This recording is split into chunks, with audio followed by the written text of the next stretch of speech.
Bom dia, estamos mais uma vez aqui para gravarmos mais uma aula de História e gostaria que vocês acompanhassem comigo novamente. A página agora é a de número 302. Na aula passada nós iniciamos esse capítulo e hoje nós vamos ao término do assunto, ok? Na aula passada nós falamos sobre a questão dos imigrantes no Brasil. A vinda dos imigrantes, eu até coloquei um quadro no grupo para vocês que relatava a quantidade de imigrantes que vieram ao Brasil. A maior parte da Alemanha, portugueses, da Itália também, vieram para o Brasil em busca de prosperidade, emprego, riqueza. E aí nós vamos falar sobre a questão dos movimentos que se sucederam após a República do Brasil. Antes de eu comentar o primeiro grande movimento, eu quero explicar para você o seguinte, que quando o Brasil ainda era uma monarquia, nós também tivemos vários movimentos sociais no Brasil. Vários movimentos. E esses movimentos sociais que tínhamos no Brasil naquela época eram movimentos que estavam reivindicando o fim da monarquia brasileira e a implantação de uma república. Eu até cogitei para vocês a situação o fato que aconteceu nos Estados Unidos. Os norte-americanos lutaram em prol da sua independência e conseguiram libertar o país da monarquia. E a mesma coisa o Brasil. Então, nós tivemos alguns movimentos sociais, políticos, sociais, que ocorreram no Brasil no período ainda colonial, que já foi trabalhado com vocês no 8º ano.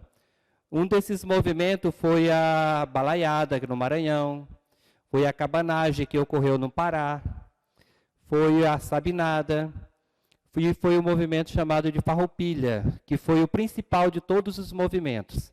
O Farroupilha aconteceu no Rio Grande do Sul, uma revolta do Rio Grande do Sul.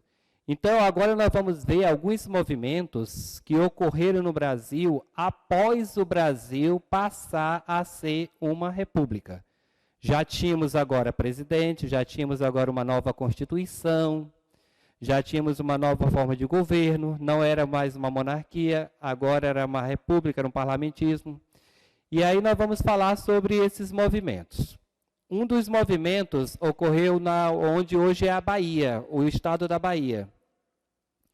Foi uma cidade chamada de Canudo. É a página 302, vocês podem acompanhar aí comigo. Esse movimento conhecido como Movimento de Canudos. O líder desse movimento era um ex-padre, um ex-membro da Igreja Católica, que era o padre Antônio Conselheiro.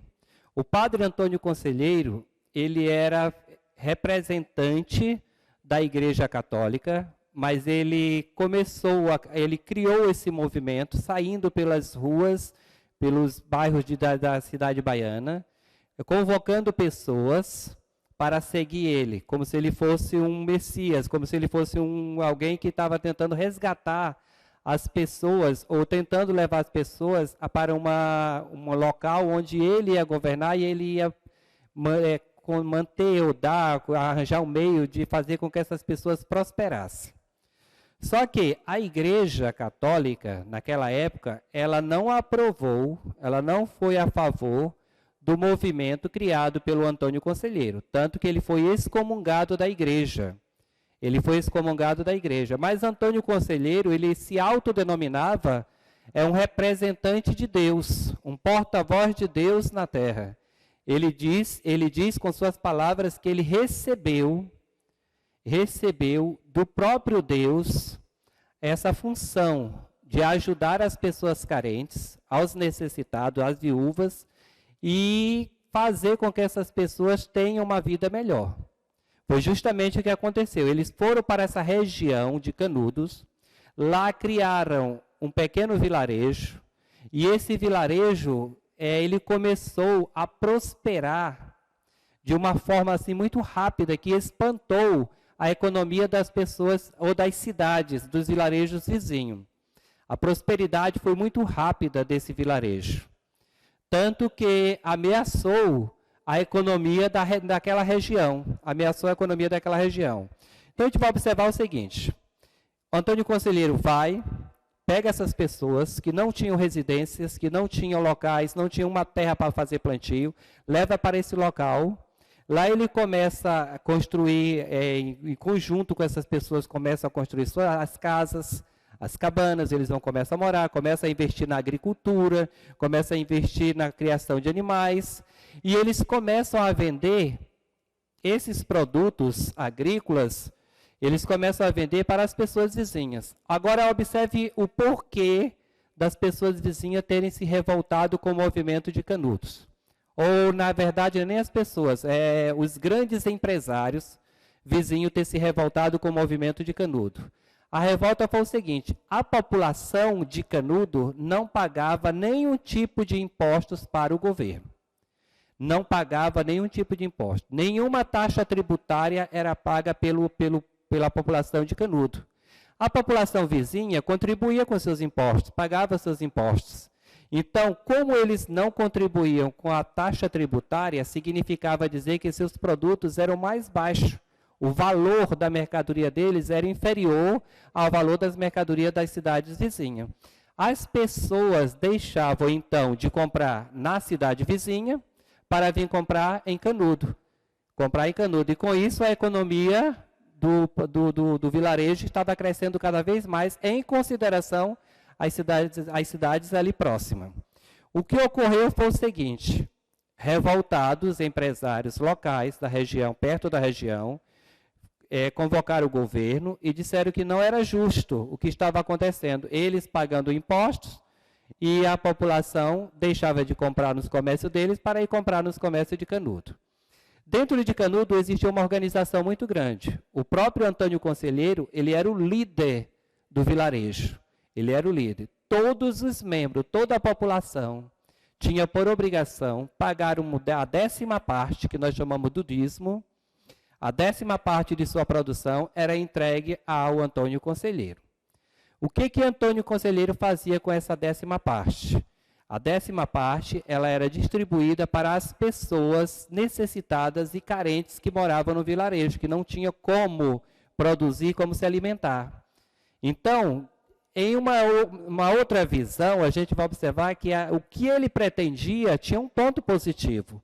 O que estava errado era a questão do não pagamento das taxas tributárias para o governo local da Bahia. Essa que era a questão. Então, o que aconteceu? O governo, então, começou a mandar soldados armados para tentarem invadir o vilarejo de Canudos. 4 tentativas foram feitas. Dessas 4, 3 foram frustradas.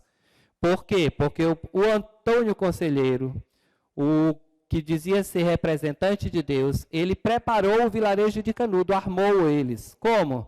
Comprou, com a venda da mercadoria para as pessoas, ele comprou armas, e essas armas, elas eram distribuídas para a população de Canudo.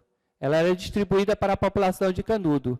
E aí o que aconteceu? Com a distribuição dessa arma para a população de Canudo, como eles ficavam recuados na mata, quando os soldados vinham para tentar invadir Canudos, eles armavam cilada, eles se escondiam atrás das árvores, armados, e os soldados não chegavam até o vilarejo de Canudo.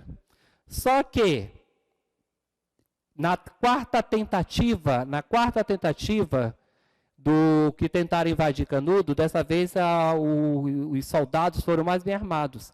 Eles primeiro mandaram homens derrubar a vegetação do caminho da estrada até chegar em Canudo, derrubaram toda a vegetação. Agora, o porquê da derrubada dessa vegetação? Porque eles precisavam arrastar os canhões. Dessa vez, eles foram mesmo preparados para a guerra. Pegaram os canhões, foram arrastados por carroças e chegaram até a porta de Canudo. Canudo era toda cercada com estacas enfiadas no sentido vertical. Era como se fosse uma muralha de proteção. Só entrava quem eles autorizavam e também saía quem era autorizado quem estava dentro do vilarejo. Então, o que aconteceu? Esses canhões foram direcionados para Canudo, bombardearam então a muralha, derrubaram a muralha, os soldados conseguiram entrar Antônio Conselheiro ainda tentou fugir e se esconder na mata, que era o líder da revolta, o padre, o ex-padre no caso. Ainda conseguiu se esconder na mata, mas um próprio membro de Canudo delatou, denunciou onde ele estava escondido, e eles foram até lá e mataram então Antônio Conselheiro. Com isso, veio então, depois queimaram todas as casas, queimaram todas as casas das pessoas daquele local, e aí pôs fim então de uma vez por toda ao vilarejo de Canudos, certo? Esse movimento em Canudos, ele é chamado de messianismo. Messianismo. Por que que recebeu esse nome? Porque era uma crença, era um grupo de pessoas que acreditavam que o Antônio Conselheiro era realmente uma pessoa enviada por Deus. Ou seja, como se a gente estivesse propagando a mesma mensagem de Cristo, de ajudar os carentes, ajudar os pobres, essa situação. Canudo foi instalado no ano de 1893 e chegou no auge ainda de Canudos, ele chegou a ter cerca de 25 mil habitantes. Esses 25 mil habitantes viviam muito bem, a prosperidade de Canudo era notável em toda a região, principalmente porque eles trabalhavam muito e vendiam seus produtos com mais facilidade do que os territórios vizinhos. Certo? Então, o messianismo é um movimento popular de apoio ao Messias, o qual seria predestinado a melhorar as condições de vida de uma determinada sociedade. Ou seja, um homem escolhido por Deus, isso aí eu estou falando na questão, ele se denominou assim, um homem escolhido por Deus para ajudar as pessoas. O messianismo geralmente desenvolvia-se em torno de um líder religioso, que no caso aqui é Antônio Conselheiro, que passava a ideia de esperança à população, Mas, infelizmente, a questão da desobediência, de não cumprir com o pagamento de impostos, com a taxa tributária, com as normas governamentais daquela época, fez com que Canudo caísse. Certo? Então, essa foi uma das principais revoltas também do Brasil, após o Brasil se tornar uma república.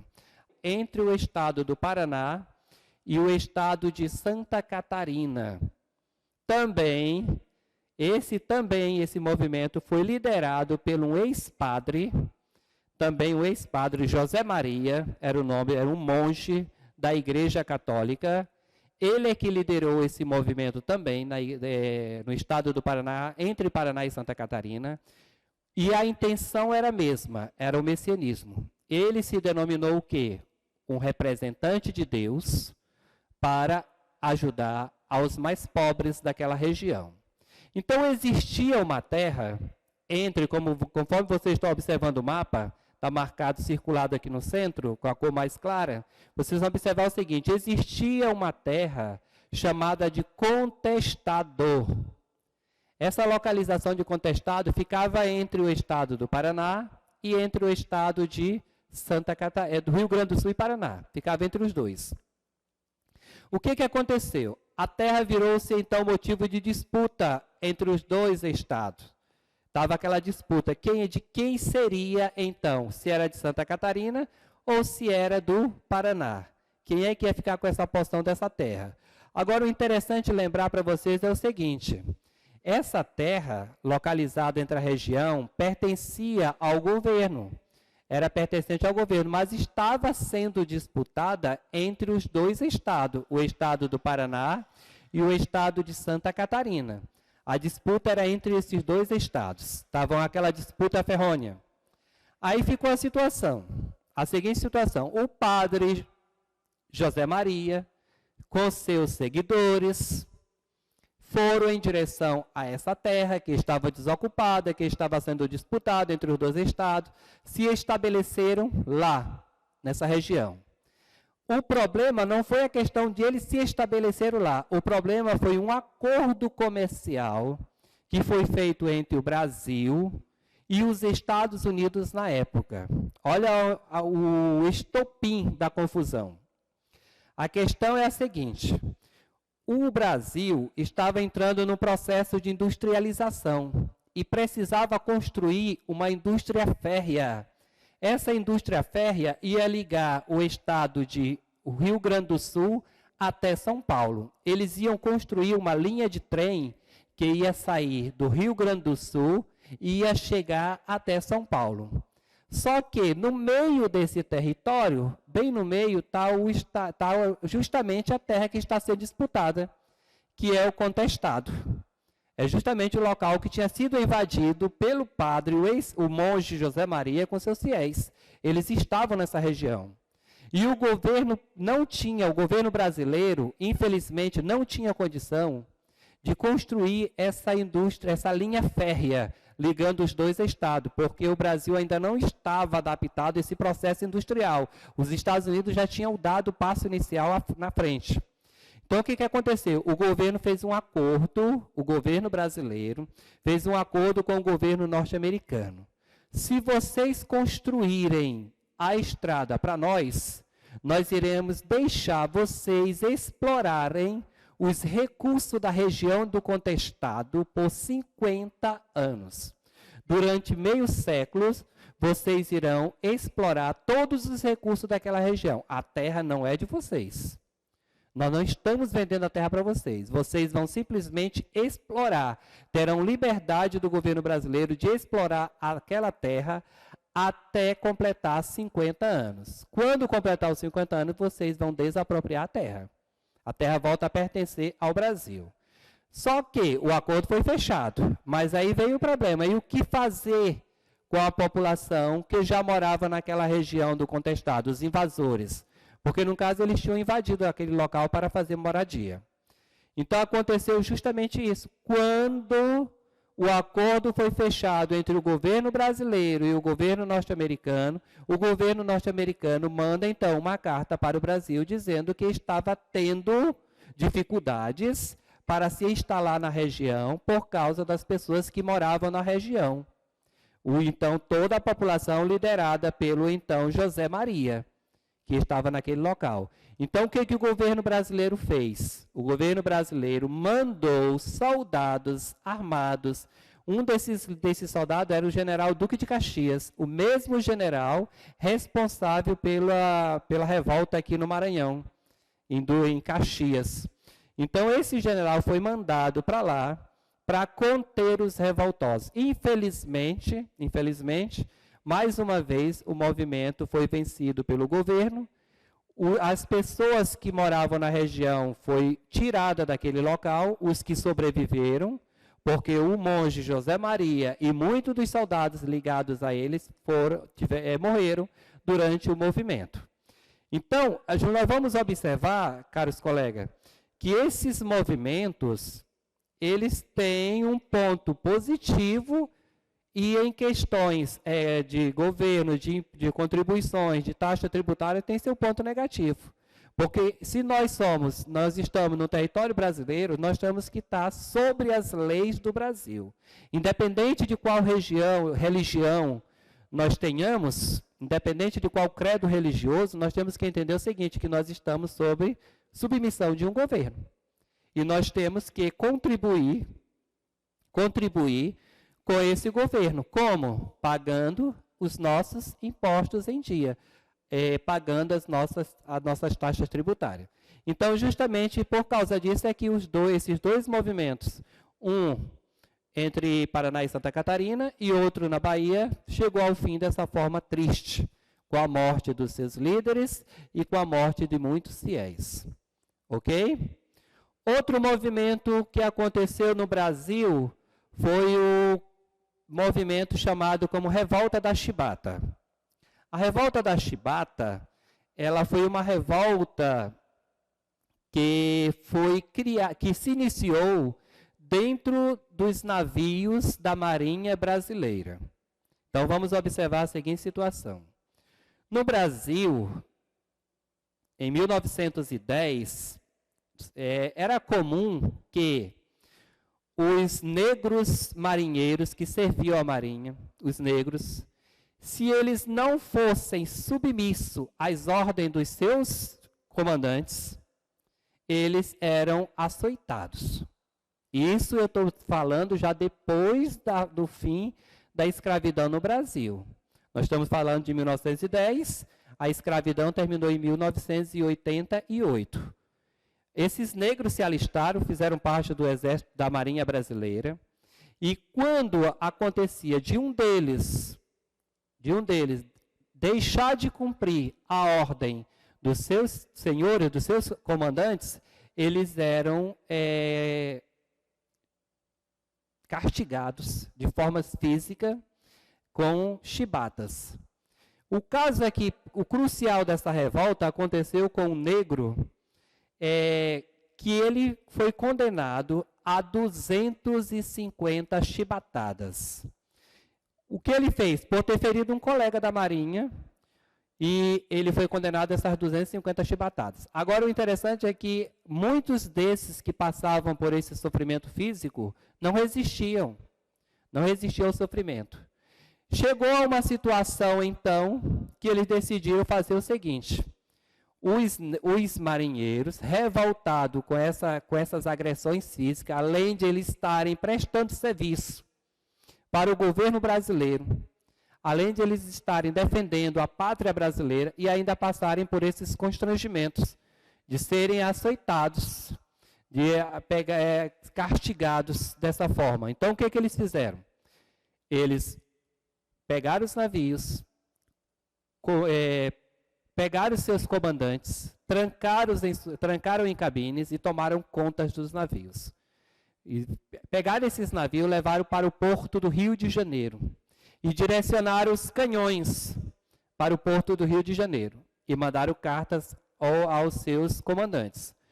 Olha, o que nós queremos? Quais são as nossas reivindicações? Se vocês não aceitarem as nossas reivindicações, nós vamos bombardear os portos do Rio de Janeiro. Então, esse movimento se alastrou, cresceu de uma forma muito grande, porque todos os marinheiros aderiram ao movimento, porque todos eles passavam por esses constrangimentos físicos. Então, o que aconteceu? Eles agora decidiram fazer essa revolta. Vamos bombardear os portos e destruir os portos brasileiros se vocês não encontrarem o meio de solucionar os nossos problemas. Agora, o que eles exigiam? Quais eram a reivindicação? O líder desse movimento era João Cândido, conhecido como Almirante Negro. Ele redigiu a carta, e essa carta reivindicando o fim dos castigos físicos, também exigia melhorias na alimentação e a anistia para todos os que participaram da revolta. A anistia, você já sabe que é o perdão pelos crimes, porque isso aqui, para a Marinha Brasileira, é um ato criminoso, eles estão praticando um crime. Se essa revolta, se o governo brasileiro tivesse ofuscado de imediato esse movimento, todos eles, perante a lei, seriam presos. Então, o que eles queriam? Eles queriam anistia, que quando o movimento chegasse ao fim, eles também recebessem anistia, ou seja, o perdão por todos os acontecimentos na revolta da chibata. Tudo isso, caso não fosse cumprida essas reivindicações, os revoltosos ameaçavam bombardear a cidade do Rio de Janeiro, que naquela época ainda era a capital do Brasil. A ameaça era essa: ou vocês aceitam as nossas reivindicações, ou nós vamos bombardear a cidade do Rio de Janeiro.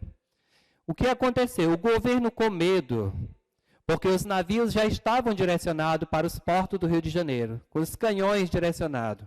Os comandantes já tinham sido detidos, já estavam presos dentro dos próprios navios. E os soldados estavam direcionados para o porto brasileiro.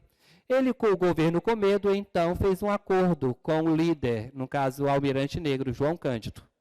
Fez um acordo com ele que iria aceitar as reivindicações, mas eles deveriam se entregar de imediato, e a revolta chegaria ao fim.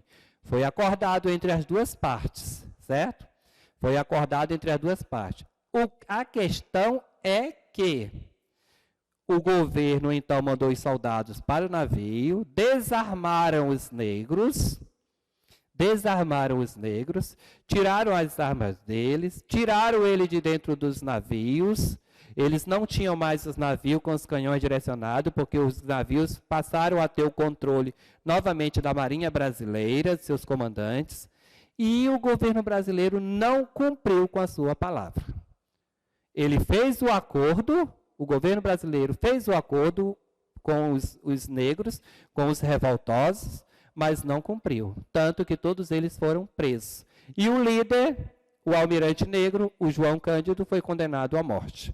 Então, a gente vai observar que em todos os três movimentos não tiveram resultados positivos. Não tiveram resultado positivo. Não concluíram o que eles reivindicavam. Por isso que é chamado de revolta. Eu até expliquei na aula passada que eu iria falar para vocês hoje qual a diferença entre uma revolução e uma revolta. Olha aí um exemplo. A Inglaterra foi o país pioneiro no processo industrial.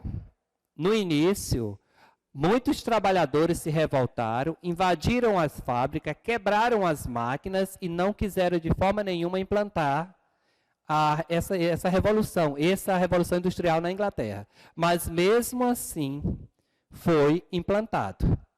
Então, observe, um movimento foi criado e o movimento alcançou o objetivo final.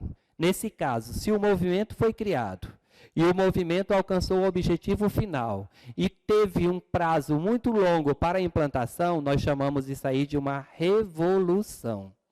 É chamado de revolução, porque o objetivo foi alcançado.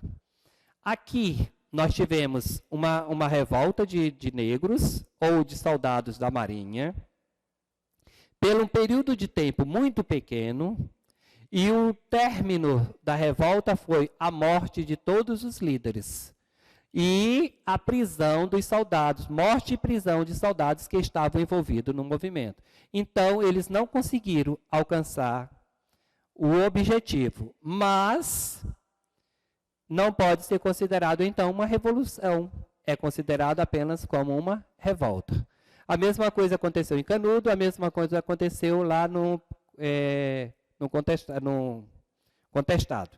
São exemplos de revoltas que ocorreram no Brasil, revoltas que ocorreram após o Brasil passar a ser uma república. O Brasil passou a ser uma república. Então, caros colegas, com essas informações, nós vamos fechar esse capítulo do livro de vocês. Nós estamos fechando mais um capítulo do livro de vocês, certo? Vocês vão ler, o interessante, não adianta, eu já falei para vocês, história, quando a gente estava em sala de aula que eu fazia o resumão para vocês no quadro, era bom. Agora a gente não tem mais como fazer essa situação, vocês têm que me ouvir. Mas o interessante, o melhor de tudo é que vocês leiam. Não se aprende história, não se aprende geografia, filosofia, sem que haja um gosto pela leitura. Então, vocês vão pegar o livro, depois vocês vão fazer a leitura particular de vocês, depois vocês vão sublinhar, marcar o que vocês não entenderam, porque no dia da nossa aula, na nossa teleaula lá no Zoom ou no Skype, vocês vão aproveitar isso assim, eu vou aproveitar que agora eu estou com o professor aqui na minha frente e eu quero saber o que significa esse termo aqui. Aí você vai aproveitar e me perguntar, professor, por que aconteceu isso e isso? Qual foi o motivo disso? Qual foi o motivo daquilo? Por que o senhor não explicou sobre isso bem aqui? Porque eu não posso, aqui nesse momento, a gente não pode abordar todos os itens, detalhe por detalhe do livro. Mas na nossa conversa lá, a gente vai tirar as dúvidas de vocês. Então, o interessante é que vocês tenham contato com o livro. Nós temos que aprender a ter esse contato particular com o livro. Ler. O homem, a Bíblia diz o quê? A Bíblia diz que o conhecimento vem pelo ouvir. Ouvir, né? Tudo bem, vocês estão ouvindo, mas no caso aí de vocês que estão guardadinhos em casa, que nós não temos mais essa aula presencial, você tem que ler. Ler. E a leitura boa em casa é aquela leitura que a gente faz a gente ouvindo o que a gente está falando, que aí grava as informações mais fáceis. Então, façam isso. Na terça-feira eu estarei lá no canal com vocês, e lá eu vou passar a nossa segunda atividade desse mês de maio. Vou passar a segunda atividade. E lembrando, quando eu terminar a segunda atividade, eu vou pedir para vocês enviarem para mim, e eu vou fazer a correção das duas atividades para a avaliação qualitativa de vocês. Ok? Para avaliação qualitativa, vocês serão avaliados. Então, até a nossa próxima aula. Que Deus abençoe vocês e que em breve nós possamos estar juntos novamente na nossa aula presencial. Obrigado.